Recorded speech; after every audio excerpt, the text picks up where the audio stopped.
Hello everyone. So in today's video, we'll complete all the three challenges of contact management solutions.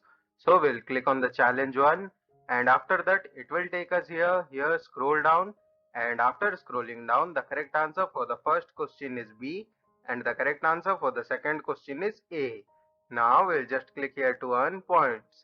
Then we'll go for the second challenge. Here also we'll scroll down, and after scrolling down the correct answer for the first question is A and the correct answer for the second question is B. Now we'll just click here to earn points. Then we'll go for the third challenge. Here we'll scroll down, and now the correct answer for the first question is B and the correct answer for the second question is D. Now we'll just click here to earn points. Guys, I don't say this at the starting of this video because it will waste some kind of your time, guys.